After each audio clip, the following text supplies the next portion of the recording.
नमस्कार दोस्तों। देखिए, हम पढ़ रहे थे राजस्थान के अपवाह तंत्र में अरब सागरीय अपवाह तंत्र को। और अरब सागरीय अपवाह तंत्र में अब तक हम राजस्थान की दो नदियों को पूरा पढ़ चुके हैं। कौन कौन सी नदी? एक तो हमारी लूनी नदी और उसके बाद में हमने पढ़ी थी पश्चिमी बनास नदी। उसके बाद में बाकी जो अरब सागर की दो नदियां हैं वो बचती हमारी, तो उनमें से आज हम स्टार्ट करते हैं तीसरी नदी को।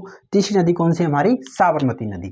तो बात करें साबरमती नदी के बारे में, तो सबसे पहले बात करते हैं इसके उद्गम के बारे में। तो साबरमती नदी का जो उद्गम है हमारा, वो कोटडी तहसील उदयपुर से होता है। उदयपुर में एक तहसील है हमारी कोटडी तहसील उदयपुर। यूडीपी का मतलब आप समझ गए होंगे अब तक, तो उदयपुर से इसका उद्गम होता है। और यह नदी राजस्थान के एक ही जिले में बहती है, उदयपुर जिले में बहने के बाद ये राजस्थान से गुजरात राज्य में प्रवेश कर जाती है और गुजरात राज्य में ये बनासकांठा जिले में प्रवाहित होने के पश्चात ये कच्छ जिले में प्रवेश कर जाती है और वहां पर यह खंबात की खाड़ी में क्या हो जाती है? विलय हो जाती है या संगम कर जाती है। तो ये अपना संगम कहाँ पर करती है?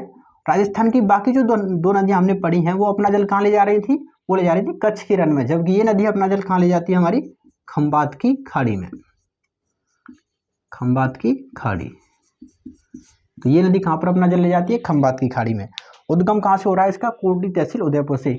यह राजस्थान में केवल 45 किलोमीटर प्रवाहित होती है। वैसे इसकी कुल लंबाई 416 किलोमीटर है, लेकिन यह नदी राजस्थान में केवल 45 किलोमीटर ही प्रवाहित होती है।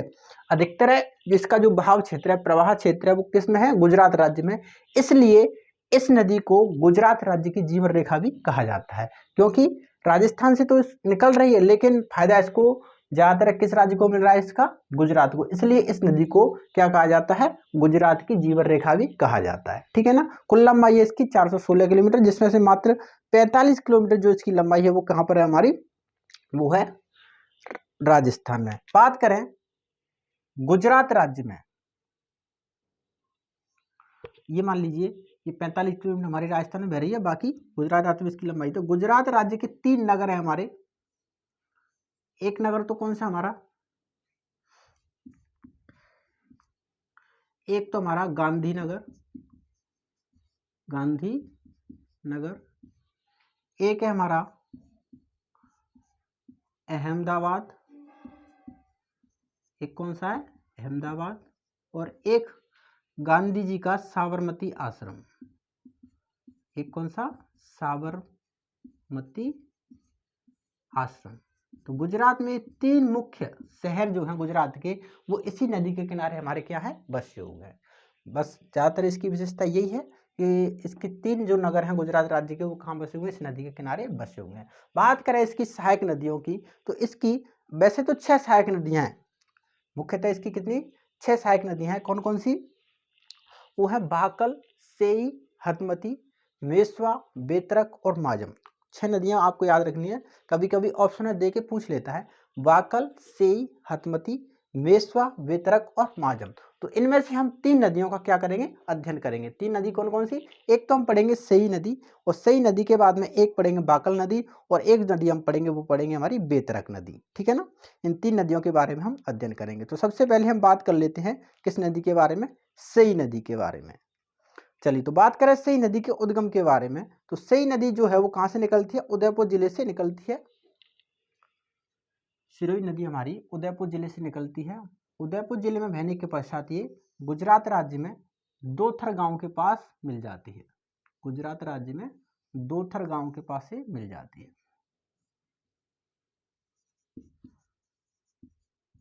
दोथर गांव जो कहाँ पर स्थित है? हमारा गुजरात राज्य में स्थित है, वहां पर ये मिल जाती है। और निकलती कहाँ से? ये निकलती हमारी पदराला कैलो, पदराला गांव उदयपुर। पदराला गांव उदयपुर से निकलती है और दोथर गांव गुजरात में किस में मिल जाती है? ये साबरमती नदी में मिल जाती है। इस पर हम पहले एक परियोजना पढ़ चुके हैं, सेई परियोजना पढ़ चुके हैं ना। सेई परियोजना के तहत इस नदी पर पहले तो एक बांध बनाया गया। क्या? सेई बांध नामक बांध, उदयपुर में ही एक बांध बनाया गया। कौन सा? सेई बांध। कहां पर ही बनाया गया था? उदयपुर में। इस सेई बांध से एक जल सुरंग बनाई गई थी, हम पढ़ चुके हैं ना। आपको याद आ गया होगा, ये हमारी जैसे कि जवाई नदी थी, जवाई नदी पर सुमेरपुर पाली में एक बांध बनाया था हमने, याद आ गया कुछ? जवाई बांध, जिसे मारवाड़ का अमृत सरोवर भी कहा जाता है, जो पश्चिमी राजस्थान का सबसे बड़ा बांध है। इस बांध में जल की आपूर्ति बनाए रखने के लिए 7/8/1977, याद आया कुछ? 7/8/1977 को राजस्थान की सबसे लंबी पहली जल सुरंग बनाई गई थी, जिसकी लंबाई लगभग कितनी थी? 7 किलोमीटर। ये जल सुरंग का निर्माण किया गया था, जिससे सेई बांध से जब कभी भी जवाई बांध में पानी कम हो जाता था तो सेई बांध से जल सुरंग द्वारा पानी किसमें पहुंचाया जाता था? हमारा जवाई बांध में पहुंचाया जाता था। ये कौन सी परियोजना थी? हमारी सेई परियोजना, जो हम तुम्हें पढ़ा चुके हैं पहले, याद आ गया होगा। चलिए ठीक है। इसके बाद हम बात करते हैं दूसरी नदी के बारे में, वो कौन सी? हमारी बाकल नदी। बाकल नदी की बात करें तो गोगुंदा की पहाड़ियों में एक गांव स्थित है हमारा सुरन गांव। गोगुंदा की पहाड़ियां उदयपुर में ये गांव स्थित है हमारा सुरन गांव, वहां से निकलती है। और इटावर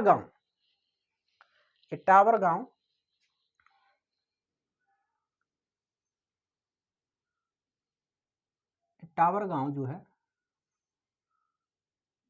राजस्थान में ही मिल जाती है, लगभग सीमा के समसे।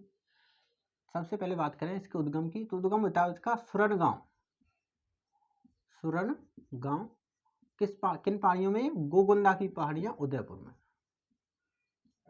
गोगुंदा की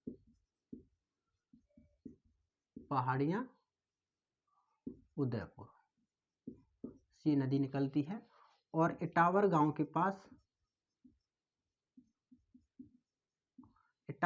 पास ही किसमें मिल जाती है? हमारी मिल जाती है साबरमती नदी में। ये कौन सी नदी हमारी? ये तो सही नदी थी। ये कौन सी नदी? हमारी बाकल नदी।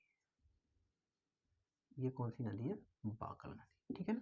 इसकी एक मुख्य नदी और हम पढ़ते हैं, वो कौन सी? हमारी, हालांकि 6 नदियां हमने बताई, लेकिन 3 का अध्ययन करते हैं। एक है हमारी बेतरक नदी। बेतरक नदी की बात करें तो जोथरी गांव डूंगरपुर से नदी निकलती है। जोथरी गांव डूंगरपुर से ये नदी हमारी निकलती है। और कहां पर ये नदी हमारी जो मिल जाती है? वो मांडवी गांव, जो डूंगरपुर और गुजरात की सीमा पर स्थित है। जो डूंगरपुर और गुजरात की सीमा पर स्थित है, वहां पर ये किसमें संगम कर जाती है? संगम कर जाती है हमारी साबरमती नदी में। तो कहां से निकल रही है?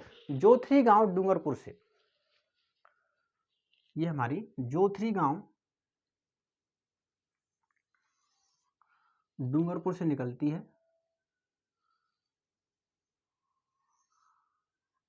कौन सा गांव? जोथरी गांव। जोथरी गांव डूंगरपुर से नदी निकलती है। और कहां पर? ये गुजरात और उदयपुर की सीमा पर एक गांव स्थित है हमारा, कौन सा? मांडवी गांव। मांडवी गांव राजस्थान में। मांडवी गांव के पास किसमें मिल जाती है हमारी? ये मिल जाती है किसमें? साबरमती नदी में। तो ये 3 नदियां इसकी मुख्य नदी आप डायग्राम में बना लेना। मैं इसमें क्या कर दूं? पानी डाल देता हूं। चलिए आप इस चित्र को बना लो। ये हमारी कौन सी नदी थी? ये थी हमारी सेई नदी। और सेई नदी पर कौन सा बांध स्थित है? हमारा सेई बांध। इस सेई बांध से सेई परियोजना के तहत जो एक जल सुरंग का निर्माण किया गया था, कब किया गया था? 7/8/1977 को जल सुरंग का निर्माण किया गया था। लगभग 7 किलोमीटर जल सुरंग है, जिसके द्वारा सेई बांध से जो जल है वो किस में डाला जाता है? हमारा वो डाला जाता है जवाई बांध में। और जवाई बांध को क्या कहा जाता है? मारवाड़ का अमृत सरोवर, पश्चिमी राजस्थान का जो सबसे बड़ा बांध है। और ये संगमरमर से निर्मित है। ये विशेषता हम पहले लिखा चुके हैं। चलिए तो ये डायग्राम बना लो। उसके बाद में साबरमती और उसकी सहायक नदियों की विशेषताओं के बारे में अध्ययन करते हैं। तो आपने डायग्राम बना लिया होगा। अब करते हैं साबरमती नदी की विशेषताओं के बारे में। तो सबसे पहले लिखिए उद्गम। उद्गम इसका होता है, वो होता है हमारा कोटड़ी तहसील, कोटड़ी तहसील उदयपुर। बात करें संगम, तो संगम इसका होता है खंबात की खाड़ी। खंबात की खाड़ी। और ये कहां पर स्थित है? अरब सागर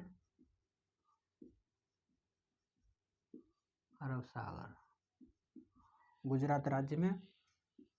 और उसके बाद करें इसकी लंबाई की, कुल लंबाई इसकी, पहले चलो बात कर लो प्रवाह। इसका प्रवाह जो है इसका दो राज्यों में है, राजस्थान के बाद ये जाती है गुजरात राज्य में। राजस्थान की बात करें तो राजस्थान में इसका प्रवाह केवल एक ही जिले में होता है, उदयपुर जिले में, और गुजरात में साबरकांठा और कच्छ जिले में इसका प्रवाह है। इसके बाद हम बात करें इसकी कुल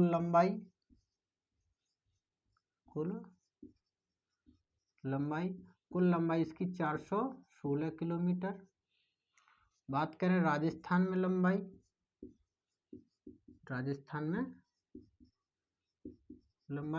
राजस्थान में इसकी लंबाई है हमारी 45 किलोमीटर। उसके बाद में बात करें इसका अपवाह क्षेत्र, तो इस नदी का जो अपवाह क्षेत्र है वो राजस्थान के मुख्यतः कितने जिलों में फैला हुआ है?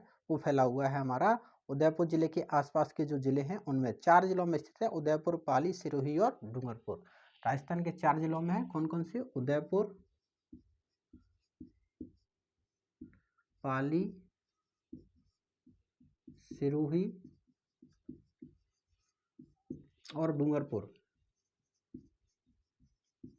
सर्वाधिक अपवाह क्षेत्र की बात करें तो सर्वाधिक है हमारा उदयपुर जिले में, सर्वाधिक किस जिले में? उदयपुर जिले में, ठीक है ना। उसके बाद हम बात करें इस नदी के जल ग्रहण क्षेत्र की, तो इसका जल ग्रहण क्षेत्र वो है हमारा 4180.30 स्क्वायर किलोमीटर जल ग्रहण क्षेत्र। लिखिए जल ग्रहण क्षेत्र इसका 4180.12 स्क्वायर किलोमीटर इसका जल ग्रहण क्षेत्र, मतलब कैचमेंट एरिया इसको बोलते हैं। जल ग्रहण क्षेत्र को क्या बोला जाता है? Catchment area. मतलब ये जो नदी है वो इतने सारे विस्तृत क्षेत्र से क्या ग्रहण करती है? जल ग्रहण करती है, ठीक है ना। बात करें इसकी सहायक नदियों की, तो सहायक नदियां इसकी लिखिए सहायक नदियां, तो इसकी सहायक नदियां हमारी सेई, बाकल, बेतरख, मेसवा, हथमती और माजम। ये इसकी 6 सहायक नदियां हैं, जिनमें से हम 3 नदियों को क्या करेंगे? अध्ययन करेंगे, ठीक है ना। उसके बाद हम बात करें इसकी अन्य विशेषताओं की, तो अन्य विशेषता लिखिए इस नदी का उद्गम, इस थ्योरी के रूप में लिख लीजिए, इस नदी का उद्गम राजस्थान राज्य में होता है, राजस्थान राज्य में होता है, लेकिन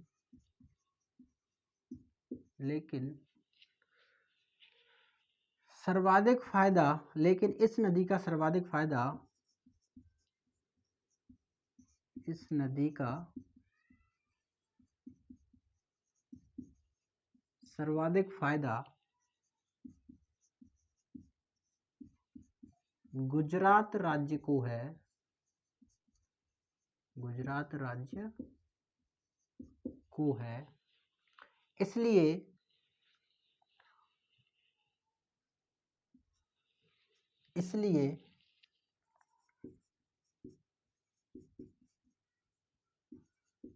इस नदी को गुजरात राज्य की जीवन रेखा भी कहा जाता है, इसलिए इस नदी को गुजरात राज्य की जीवन रेखा भी कहा जाता है,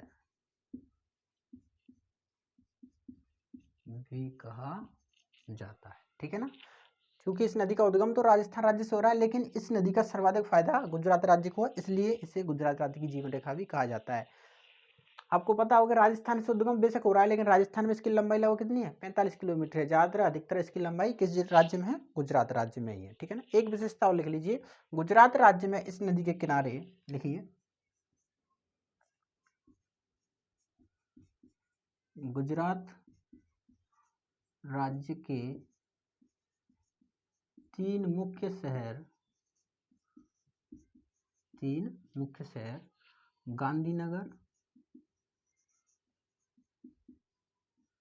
अहमदाबाद और साबरमती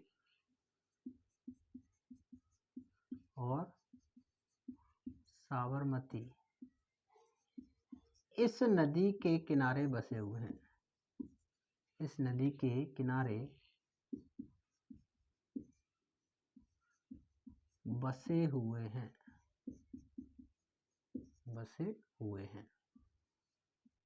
ठीक है ना। तो ये विशेषता थी हमारी, थोड़ी सी विशेषता है किस नदी के बारे में, साबरमती नदी के बारे में। अब इसकी जो सहायक नदियां हैं, जो 3 हमने पढ़ी थी, उन नदियों के बारे में और चर्चा कर लेते हैं। हालांकि उन नदियों के बारे में कोई विशेषता है नहीं, केवल उनके उद्गम और हमें संगम ही पढ़ने हैं, जो एक एक लाइन में हम पढ़ ले। चलिए आप इसको लिख लीजिए पहले, फिर मैं इसको साफ करता हूँ। तो हेडिंग डाल लीजिए, साबरमती नदी की सहायक नदियां।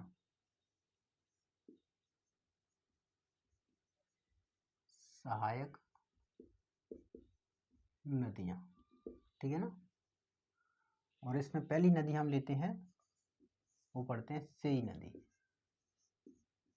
सेई नदी, सेई नदी पर जो परियोजना संचालित की गई थी उसके बारे में हम पढ़ चुके हैं। बांध जो बनाया गया था उसके द्वारा जवाई बांध को जल की आपूर्ति की जाती है, ये बातें हम पहले पढ़ चुके हैं, तो उनके बारे में लिखाना जरूरी नहीं है। तो इसकी जो विशेषता हमारी उद्गम और संगम वाली बस्ती है वो लिख लीजिए। लिखिए, सेई नदी उदयपुर जिले की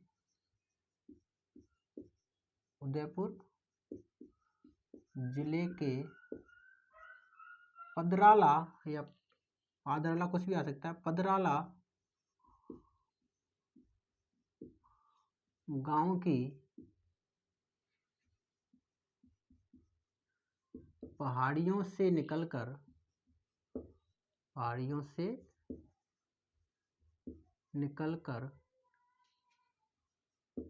कहाँ से निकलती है, ये निकलती है हमारी उदयपुर जिले की पदराला गांव की पहाड़ियों से निकलकर, और राजस्थान में लगभग ये 74 किलोमीटर बहती है। राजस्थान में लगभग 74 किलोमीटर बहने के बाद में ये गुजरात राज्य में एक गांव में हमारा दोथर गांव, वहां मिल जाती है। तो सेई नदी उदयपुर जिले के पदराला गांव की पहाड़ियों से निकलकर राजस्थान में लगभग 74 किलोमीटर प्रवाहित होने के पश्चात, 74 किलोमीटर बहने के बाद दोथर गांव जो गुजरात में है के पास साबरमती नदी में मिल जाती है। साबरमती नदी में मिल जाती है, ठीक है ना। तो यही बात लिख लो, बाकी इसकी जो विशेषताएं थी हम पहले पढ़ चुके हैं सई नदी के बारे में, ठीक है ना। अब दूसरी नदी लिखिए आप। दूसरी नदी जो है वो कौन सी, हमारी वाकल नदी। वाकल नदी, तो वाकल नदी का उद्गम जो कहाँ से हो रहा था, वो हो रहा था हमारा सुरन गांव, जो गोगुंदा की पहाड़ियों में स्थित है। सुरन गांव से उद्गम हो रहा था, ये इटावर गांव के पास कहाँ मिल जाती है, हमारी साबरमती नदी में मिल जाती है। तो लिखिए, वाकल नदी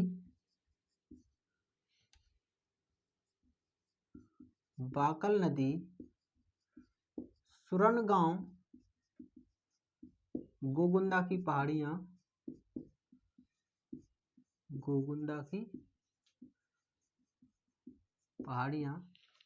उदयपुर से निकलकर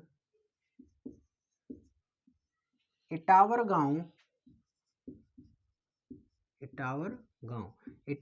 जो है ना, वो उदयपुर और गुजरात की सीमा पर स्थित है।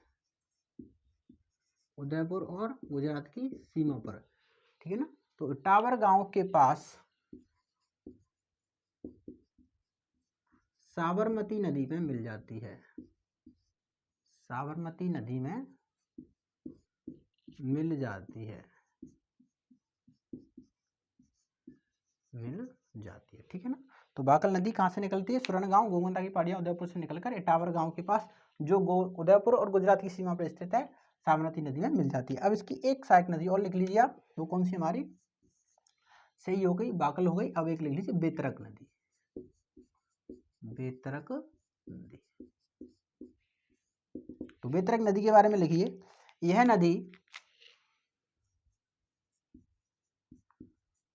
नदी जोथर गांव डूंगरपुर से निकलकर, जोथर गांव डूंगरपुर से निकलकर मांडवी गांव, ये गांव भी हमारा उदयपुर और गुजरात की सीमा पर स्थित है ना, उदयपुर और गुजरात की सीमा पर।